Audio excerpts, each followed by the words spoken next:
ನಮಸ್ಕಾರ ಕಣ್ರಿ ಎಲ್ಲ ಕನ್ನಡಿಗರಿಗೂ ನಮ್ಮ ಬಲ್ಕಿಂಗ್ ಪ್ರೆಪ್ ಸೀರೀಸ್ ನಾನು 49ನೇ ನಾನು ಇಷ್ಟು ದಿನ ಹೇಳ್ತಿದ್ನಲ್ಲ ನಂಗೆ ನೆಗೆಟಿವ್ ಕಮೆಂಟ್ಸ್ ಬರ್ತಿತ್ತು ಅಂತ. ಅದರಲ್ಲಿ ಈ ಕಮೆಂಟ್ಸ್ ಒಂದು ಪಾಸಿಟಿವ್ ಕಮೆಂಟ್, ಅಂದರೆ ಒಳ್ಳೆ ಕಮೆಂಟು. ಇವ್ರಿಗೊಂದು big shout out, team wings 5110.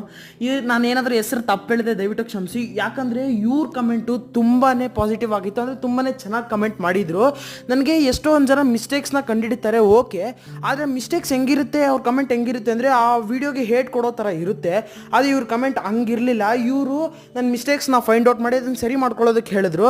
ಆ ಕಮೆಂಟ್ ನಂಗೆ ತುಂಬಾ ಇಷ್ಟ ಆಯಿತು. ಸೊ ಅದಕ್ಕೆ ತುಂಬಾ ಥ್ಯಾಂಕ್ಸ್. ಇನ್ಮೇಲೆ ಯಾವುದೇ ಒಳ್ಳೆ ಕಮೆಂಟ್ ಬಂದರೂ ಹಿಂಗೆ ಶೌಟ್ ಔಟ್ ಕೊಡ್ತೀನಿ. ಸರಿ, ಇವತ್ತು ನಾನು ಮೊದಲನೇ ಎಕ್ಸರ್ಸೈಸ್ ಕಲ್ಕರ್ಷನ್ ಶುರು ಮಾಡ್ಕೊಂಡು, ಎರಡನೇ ಎಕ್ಸರ್ಸೈಸ್ ಕಡೆಗೆ ಬಂದರೆ ಟ್ರೈಸೆಪ್ ಎಕ್ಸ್ಟೆನ್ಷನ್ 4 ಸೆಟ್ಟು, ಅದನ್ನು ಬೈಸೆಪ್ ಕಡೆಗೆ ಬಂದರೆ ಬಾರ್ಬರ್ ಕಲ್ಸ್ 4 ಸೆಟ್ ಮಾಡಿ, ಅದಾದಮೇಲೆ ಲಾಸ್ಟ್ ಎಕ್ಸರ್ಸೈಸ್ ಬಂದ್ಬಿಟ್ಟು ಡಂಬಲ್ ಕಲ್ಸ್ 4 ಸೆಟ್ ಮಾಡಿ, ಶೋಲ್ಡರ್ಸ್ ಕಡೆಗೆ ಬಂದರೆ ಫ್ರಂಟ್ ರೇಸಸ್ದು ಮತ್ತು ವೈಡ್ ರೇಸಸ್ದು 4 ಸೆಟ್ ಮಾಡಿ ನಾನು ಎಕ್ಸರ್ಸೈಸ್ನ ಕಂಪ್ಲೀಟ್ ಮಾಡ್ಕೊಂಡು, ಸರಿ ಎಕ್ಸರ್ಸೈಸ್ ಎಲ್ಲ ಆದಮೇಲೆ ಇದೆ ನೋಡಿ ನಮ್ದು ಇವತ್ತಿನ after workout result, shoulder result ಆದಮೇಲೆ ಇದು ನಮ್ಮದು ರೈಟ್ ಆರ್ಮ್ ಮತ್ತು ಲೆಫ್ಟ್ ಆರ್ಮ್ ಟ್ರೈಸೆಪ್. ಇಷ್ಟೆಲ್ಲ ಮಾಡಾದ್ಮೇಲೆ ಇವತ್ತಿನ ದಿನ ಇಲ್ಲೇ ಮುಗೀತು.